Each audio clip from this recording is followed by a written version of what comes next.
Bon, naye kolakisa bino ba mystère ya papa Simon Kimbangu.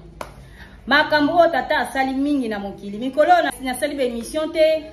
Et puis moi, ba grippe betaki nzoto donc tellement tata zali nzambe molimo mo santo papa Simon Kimbangu kiangani azongisi su makasi na nzoto. Yango na bina ya ko présenter bino ba mystère na ye. Eza ebele mais to banda ko ya nango kaka malembe ti to kokoma la destination. Voilà, merci beaucoup na tutu balandaranga, merci na bana tata bilombe tata Simon Kimbangu kiangani bana nzambe bolimo mo santu. Donc tango ezata la biso tata lobito sangana to zonga ozala ka libanda oyo kasu église te o to kabwana tata lingisi makambwana te bozonga bana azana posa bana na ye likama munene lingi salama alingi te bato bazala libanda mais alingi to sangana to koma esika moko to zonga lingomba na biso zonga ndenge ezalaki kala bande olanga ezali kama malamu te tata azana posa bana na ye nzamba linga ko perdre bana te azana posa bana na ye alingi pasi to mona ka bandeli ya kotonga nkamba ya ko kende nzela nkamba souffrance nzela nkamba siko soki alinga sala makambo moko ezolinga eya o alobaka likambo moko ko sala na mukili mais nanu esalama te siko alingi avali likambo wana esalama mwana elaka mwana lipamboli oyo azalaka dia na source esika na biso timanti le cœur du monde kamba Nouvelle Jérusalem esika mabota na mabota bayaka koluka nzambe nde tata aza na posa ya bana na ye bazonga na ndako na ye nalingi te moko na bino azanga kembo na bino bana bibelemi nalingi te moko na bino azanga kembo na bino bana yango wana bibelemi mokili mokufinga bino mokili mokutola bino bobangate botalela kakanga. Donc ils ont ça la plaisir à trop, ils ont ça les sengo makasi. En tout cas nous avons battu et ça bien moko si ko bala tata biso to sangani zambe et sengo plaisir ya makasi bande konanga ils ont ça les sengo ego sepelisa ye sepesa tata penza makasi eloko penza ezo sengama yango wana tata zo senga pona biso bana bazali banda okweya oyaka so église te telema ngonga ekoki tango ekoki makambo ezo ya azolinga protéger bana na ye ndeko na ngai la muka timba. Voilà, en tout cas nazo présenter bino tadi ezali esika oyo tata Simon Kimbangu abombela makambo na ye ebele.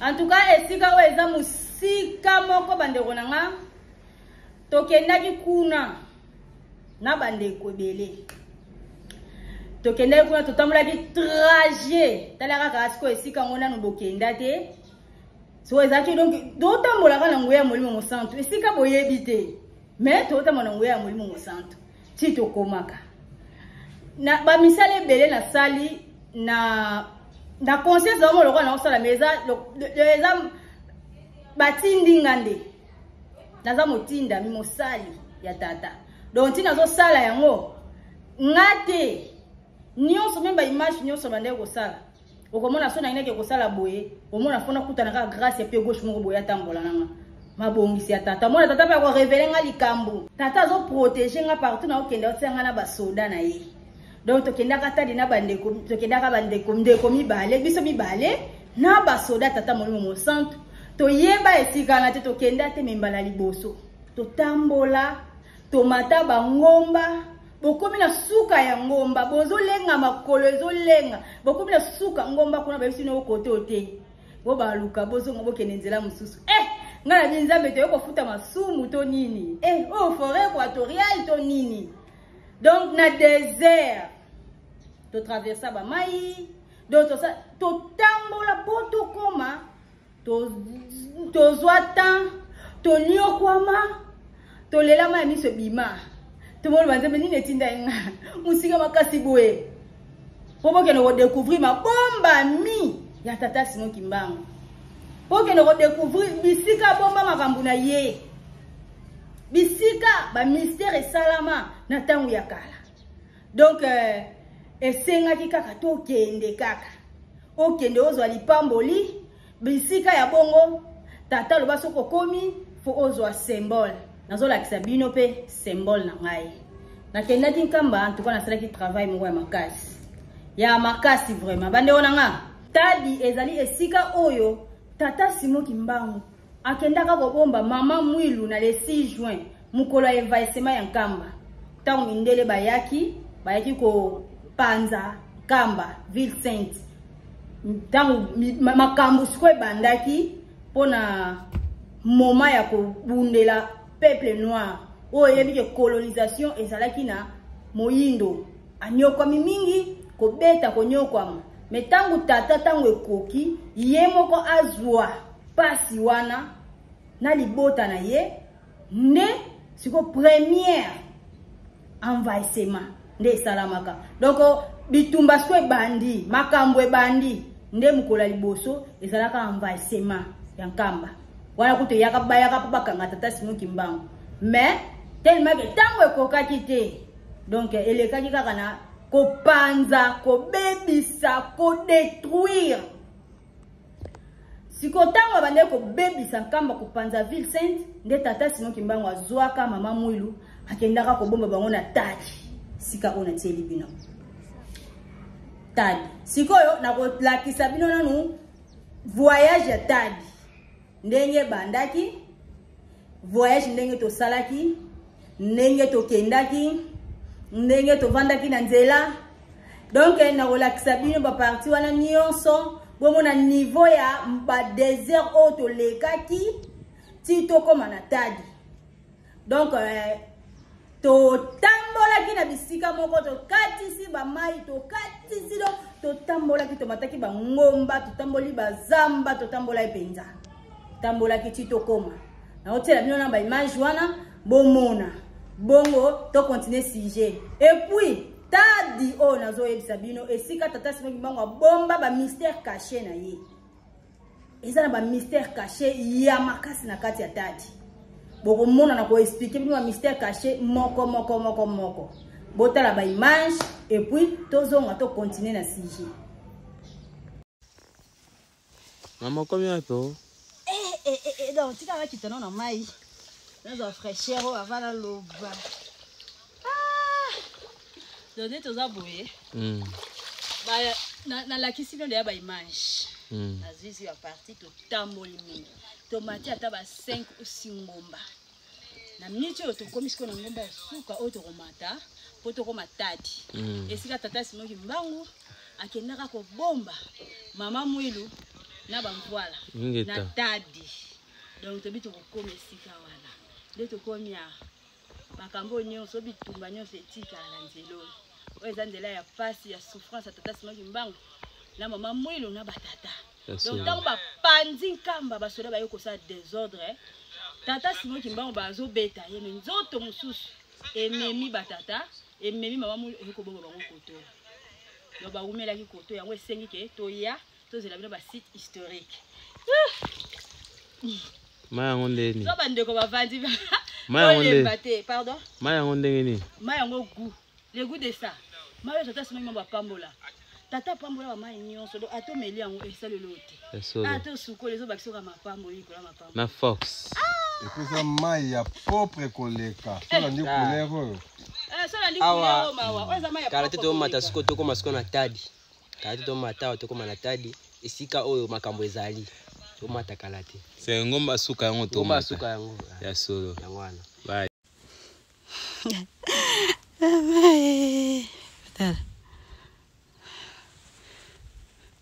uba mataka bangomba yango to mata uba zongisaka boina tango wana to continuer ka musala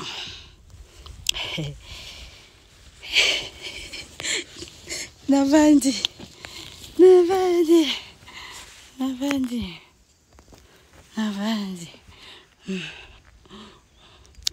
kosala tate lenge epesange sengo moko ba découverte no sa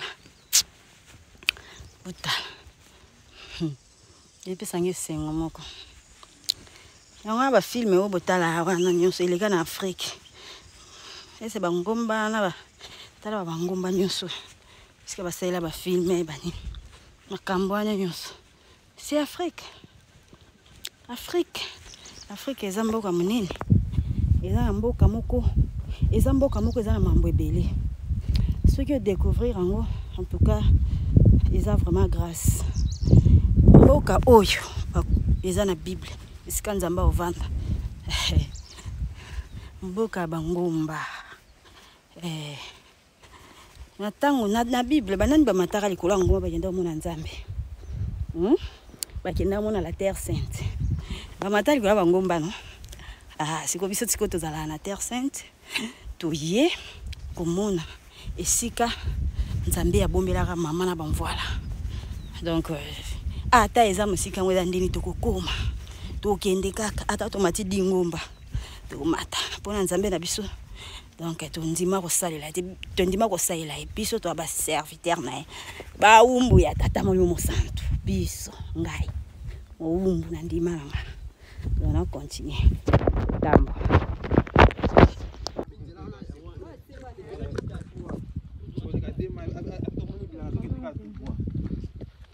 Amati biso na bangomba.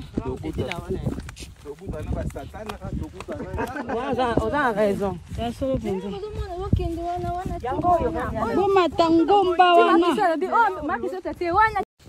Tozo kende kati tokoma na destination. Toza na tango maman mwilu. Le 27 avril, donc avril nous ça. Eza na ngwa ba maman. Le 6 avril maman la betara ngonga. Le 27 avril maman le binga na kei. Kozala molobeli na bino epa tata. Ndi atikaka biso. Donc yango tozolinga tokoma na ba site historique bisika makambo ya minene elekelaka. Tozokendeka hotala. Zamba tokende kaka. Pardon. Tout sérieux. Le 25 hein. Le 25, le 24 et le 25. Le 25. Topé mina momuki. Ndile leki mulai. Topé bidano. Ndile leki mulai. Pema muki. Toike musika makasi. Ok. En tout cas.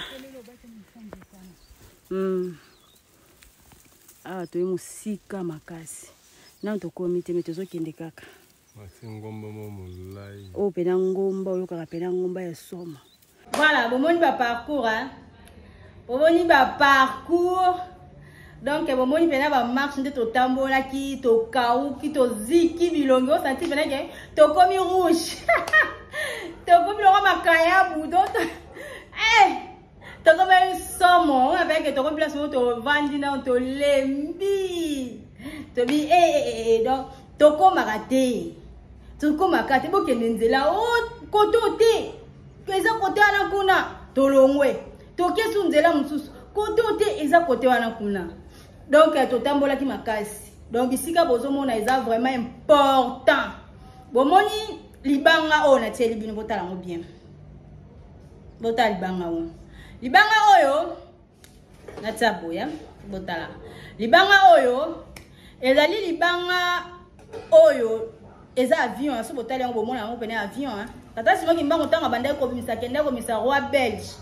Akenda kana eloko to mona ka papa simo kimbango abimi mbala moko. Bokende na bino na zoya. Ba konzi oya ya ba konzi ko bayaka ko senga aide na tata simo kimbango na bautaka France tango ba na deuxième guerre mondiale. Na betaka da CG wana. Bayaka na Brazzaville. Babenga ka tata simo kimbango bayako zwa ina puzo pona ba kene me akenda ye moko. Aisa ka bambo kende nga na zoya. Nzambe abomaka makamne na mabanga. Kati na biso bana na esko abongo lya mpa mabanga. Mabanga evanda donc wana bomo na avion o eza na makambo ebele. Mabanga o bozo mona o nazo lakisa bino eza ba richesse ya tata Simon Kimbangu. Abomba na se ya mabanga. Tozana makambo ebele o eza ya koboma eza caché na mabanga. Yako mona mama mula vana na mabanga. Abomba ka biso bana na ye, abomba na richesse na biso, abomba ka nyonso molimo mosantu. Yango avandaka na mabanga. Yango bomona ka mabanga o. Bokotala libanga o mususu oyo na tela bino. Bomo libanga o. Botala ngo bien. Libanga oyo. Muna na lokola nini. Botala na bien. libanga éléphant botala o pene éléphant mobimba éléphant siko tata bongo la libanga tikala bongo wana pena libanga éléphant mabanga na nyonso bozomona eza na miso ya bomoto tozomona yango normal tomona ngo kama mabanga mais eza esika o eza na makambo ebele eza esika o ebombi secret ya makambo ebele ebombi secret ya monde ebombi secret na kati ya mabanga eza protégé eza vraiment protégé mais biso na miso ya bomoto boy toyeba te tangu basola basile ko sala envahissement na kamba bayebaka place wana te même temps on a au moment colonisation et tout banini bakoma kuna te pokuna eza secret ya nzamba bomba makambo na ebele eza na bazamba eza ona zamba o zamba ya Angola zamba o eza Angola donc un jour Angola etongaka zamba wana omona do zamba na zamba do senti binake zamba oyo Congo zamba oyo donc eza bongo kuna na kuna Congo Brazzaville zamba donc kaka bongo bozomona donc c'est ça mabomba mi nzambe eza na makambo ebele mabomba mi tata Simoki Mbangu abomba yango na bisika ebele donenga na la kisabino pe bomona tadi esika oyo mama Mwilu yaka ko bomba esika papa Simoki Mbangu yaka ko tika bango pe atika yaka ko tika bango ndeni tangu bazo beta tata Simoki Mbangu na basoda kor mususu ebimi ezwi bango eye na bango bamona tadi bozo comprendre ok teke kuna ke akimi no te mais bango ba oyeba teke se bimaki na ye atikeli bango nzoto wana se bimaki mama Mwilu akendaka kovanda na grotte na libanga pourquoi il faut to yeba katina oyo mama Mwilu akendaka kovanda na libanga libanga wana ezali biso bato libanga eza même na bible bokomona eza wana libanga o babwa kaka histoire ya bible o babanda ko tonga ndako bazwi libanga babwaki libanga oyo ko simba place ote eza na tina moko te bazwi babwaki yango bazotonga ndako tango bakomi likolo bamoni ke libanga oyo o tobwakaki wana yango nde ko simba na place oyo donc biso toza libanga wana biso bato mwindu toza libanga o ba neglijaka mitango komi likolo ba se rappeler bi place ko simba na libanga wana donc wana biso yango bamonaka même mama Marie o batiaka ya mundele batiaka ye na grotte na libanga batiaka ye mingi na libanga donc c'est ça yango wana mama Mwilu avandaka na libanga pona kolakisa ke ayaki na libanga po alakisa ke même na ba grotte o bazosa ba Marie Mwilu o batiaka ba mindele wana véritable nango en réalité nango mama ya kolo Yesu wana o avandaka na libanga eza yeyo mama Mwilu yango la symbole bomonaka avandaka na libanga même na koseba na image ya bato moko aza na mboka moko boye libanga na kati ya libanga wana bamoni ke Marie Mwilu bamoni mama Maria bino oya ke mama Marie mais véritable comme on ezaka Marie Mwilu mama Maria mama ya kolo Yesu azobima na libanga bazomona kati ya libanga oui avandaka na grotte na kati ya libanga tela bino photo oyo ya mundele bate libanga donc eza symbole munene do libanga na ezali biso bato eza symbole munene bamindele bazala science bayebaki déjà bayebi makambo ebele yango batia yango bongo mais en réalité nango yango tosomona pa mama Mwilu avanda na tadi mama Mwilu batata Simoki Mbangu yaka kobomba ye na tadi ezali libanga na kati ya tadi wana eza ba mystère ebele kaka na kati ya tadi likolo ya libanga o mama Mwilu akoma maka na se ya libanga po bino moko botala ba image ngai na kota ki même na caméra na ba document tozo kota mais na niveau émotion sote libanga ngo eza tala munene sikoyo kota na se ya libanga wana bima sikoyo na image na kokaki soute na kokaki te esalaki nga émotion tango na bimi biso to bimi esalaki vraiment tali place o mama Mwilu kotaki place o mama Mwilu avandaki na bankwala natali na bino mama bamonaki pasi mama Mwilu amonaki pasi na bonzoto boye amonaki pasi mais ezalaki mabongisi ya Nzambe po bango bazwa pasi na biso. Donc colonisation oyo bakoko na biso banyokama wana nde bango balataki yango. Tala place mamu la kende ko vanda na libanga pona ko bomba biso, pona ko batela biso, pona ko protéger biso. Yango avandaki na libanga, yango abomba baki na libanga po a protéger biso bato biso bayindo, po a protéger biso, po a batela biso. Tango to bimi na se ya libanga wana. Mutu na mutu esika tozalaki na ba émotion. Tozalaki na ba émotion, o senti pena ke mutu tozala na souci, tozali place to kota ki na place to bimi. Po libanga la soka kiteli yo.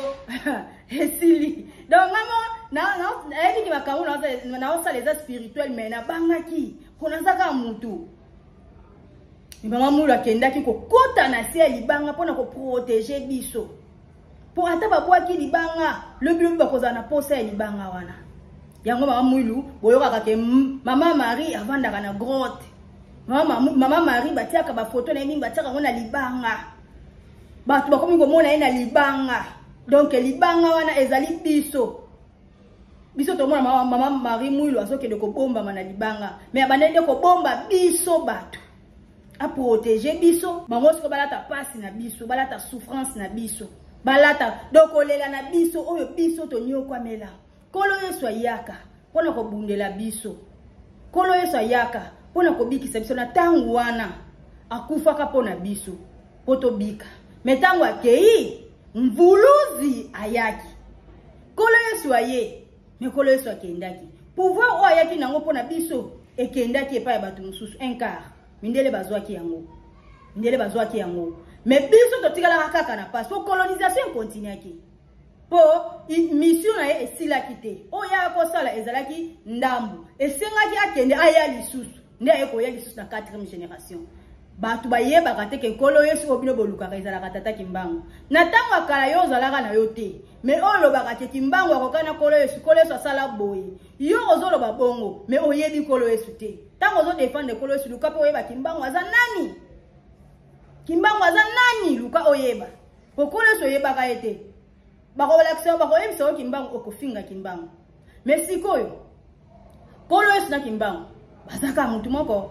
Kolo Yesu yaka kosala mission ya liboso, nde ya kosala so mission ya mibale na kombo na ye ya mvuluzi. Aye ko bikisa biso. Donc me batu bayebi te. Kolo Yesu na tata kimbangu baza mutu moko.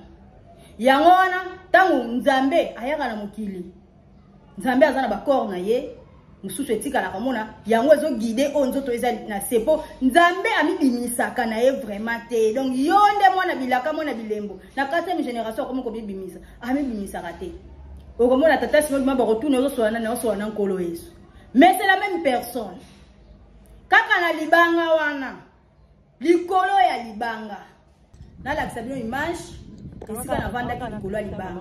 Botala bomona image ndenge ezali tozalaki likolo ya libanga. Soki pe botalika likolo ya libanga bomoni bokomona na suka kuna bolandi bokotala nkambe ezala musika. Likolo ya libanga wana.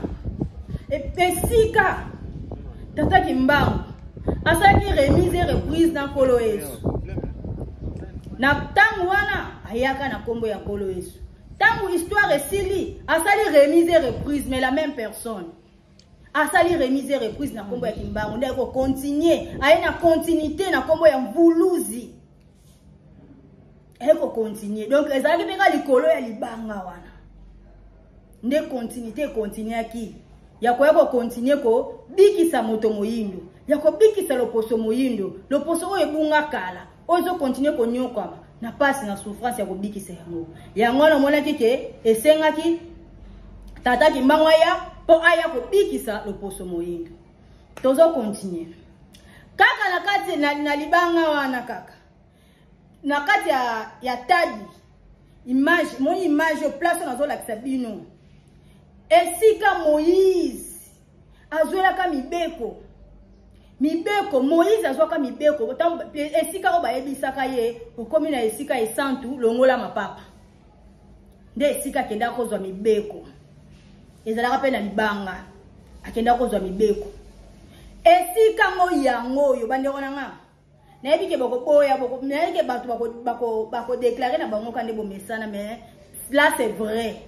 là c'est vrai nazo la bino makambo eza ba réalité oyo mokili yebi nango te po na ebité na côté nini ba komela bino esika Moïse akenda kozela mibeko na ebité partie nini bomona déjà que oh Moïse akenda kozela mibeko na nini na Égypte na Israël non kuna te po balongwa kane na Israël balongwa kane na Égypte ta bazaki na boumbu bazali koya baya na esika o nzamba bongisela ka bango esika o nzamba bongisela ka bango donc na Jérusalem ya sika esika o nzamba bongisela ka bango donc bakoma kiti wana bakolonga ba Egypte balongwa ki wana babimaki kuna na boumbu babanda koya place mususu te kaka na Afrique esika mokile banda na mbanza Kongo nde esika nkolo Yesu atongaka lingomba liboso Jérusalem liboso ezalaka kuna o batu bayebaka te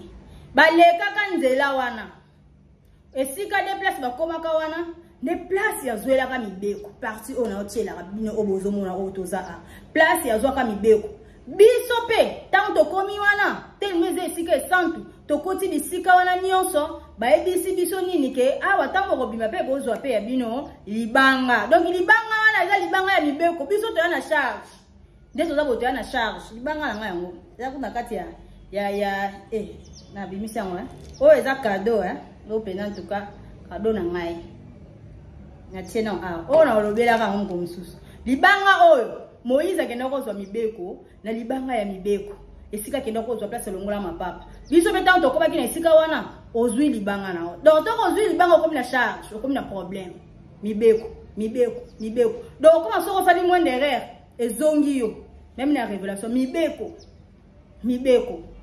donc c'est ça ngape nazwa elembo nanga na yaka nango donc bisika on azo sabino bandeko nanga yango bisika on azo lakisa bino yango eza bisika mo eza très important eza très important to continuer na kotala pena route yango ndenge zalaki ndenge to bande ko marcher ndenge to tambolaki ndenge to komaki après na lakisa bino susu esika mususu et puis na lakisa bino nano place oyo mama mulu akotelaka esina na lakisi bino esika place mama mulu akotelaki siko nazo lakisa bino place oyo mama mulu abimelaka donc tokoti tobimi bomo tala siko mama akota kuna siko azobima ko descente wana de wa bande ko sala wana na spiritualité za makambo ya minene biso tokomona wana bonzoto tokomona ngo kaka bongo ndenge bazokita boye na spiritualité za makambo ya minene ko kita wana ezaki ko kita place moko te tango abimi wana ezaki mokili mobimba ko mona ye na libanga mokili mobimba no moneka na libanga bino bokanza bondela ko mama mulu oyo wapi wana mama ya nkolo Yesu mama nkolo sese mama Marie o bondela ka ya nkolo Yesu mama mulu kia wanga l'épouse de tata Simon Kimbangu o ayaka na mokili ko yako kita royaume du ciel mama mulu c'est le bien ndekolanga bolingaka bosala ba recherche boyebaka mama mulu o batu babondelaka o abotama na babisika ebele o abotama na ba o mundele motu mundu mama mulu c'est l'épouse de tata Simon Kimbangu mama mulu kia wanga nditani Marie yende mama wana mama Marie mulu o bobondelaka wana oui ye mosusu azate nde onanga bino nde boyebi te po tona 4e génération o nzambe akitisa makamne nyonso o nzambe amibombaka na ba génération mosusu mais akomaki na 4e génération amibimisi amilakisi me voici avant tika ndenga lobaki na Bible akokitsa trône na ye ba ange bako banda koyembela ye bako kumisa ye bako sanzola ye oui bako kumisa na bonzoto ti akitisi yango ezaki na molimo siko akitisi yango na bonzoto akiti yango na bonzoto ye moko nzambe avandi bazokumisa ye bazoyembela ye bazosanzola ye yango wana tango bino bokantika ke yoko kita na molimo non likamba molimo s'incarnaka na bonzoto we salamaka na molimo yango nde salamaka na bonzoto ndeko na nga le royaume du ciel ko lukaka wana ke yo nzambe okitisa Jérusalem okitisa yango na molimo te na tango ya kala tango basi ngi mbango kyanga na tuna na tango ya vadi ngenda tunaka boza na posa ya nkamba ekita to botonga yango esenga ka foko tongo monde to tonga nkamba nde place ozwaka kimia ndenge bofingaka nde bocholaka epesaka tata kanda ndenge biso osalaka mabe omona ozomona ya mibe koma ozosumuka ozosala oyo nzambe osepela te epesaka nzambe kanda mais eloko bikisaka biso eza nini tozotonga nkamba ntango ozotonga nkamba yango ekitaka kanda ya nzambe po azalaki na besoin Jérusalem na ye esencarne na bonzoto ntango esencarne na bonzoto ekokita yango moko te mais tokotonga yango tant que nous avons Jérusalem, nous avons na 4e génération, nous avons quitté. Nous avons quitté. Nous avons quitté. Donc, nous avons quitté. Mais nous avons quitté. Totonga papa tant que tozotonga yangonde ezopesa biso kimia yangonde mawana ezosatanga zotala bazotonga Jérusalem bazosala oyo ngai na lingi ne ezosalaka nini mawana nzambe ediminyaka kati na biso bandeko na ngai. Donc c'est ça ba mystère ya tata Simon Kimbangu bato ayebi yango mingi eza ba belge omoni belge tellement za mundele akolinga te à faire voir yo comprendre koza na nzambe bakolinga oyeba te ke tata Simon Kimbangu aza nzambe mo mosantu o mokile lukaka. Pourquoi ba moyindo akodondwa moyindo comprendre que bakokoma mayele ebele yango mona ke mutu mundo okozwa mayele te mutu mundo okosela eloko te pona nini aza ko bunga oyeba na ete oyebi kolo este mazofinga Kimbangu nde ona ngai soko yeba kata kolo Yesu wana uza makasi zo défendre soko yebi ete mais ofingi Kimbangu bongo mukolo koyeba ke kolo Yesu oyo yo o défendaka ye wana ofinga na komba Kimbangu osuka wapi etali yo. Allez-y comprendre pour ça la recherche o yangonde ko sala yo polo bilobi ozwa science spirituelle intelligence makambo ebele o ya nzambe. Donc c'est ça on a la sabino yango wana. Merci beaucoup na batutu bala ninga tumonani à la prochaine. Bye.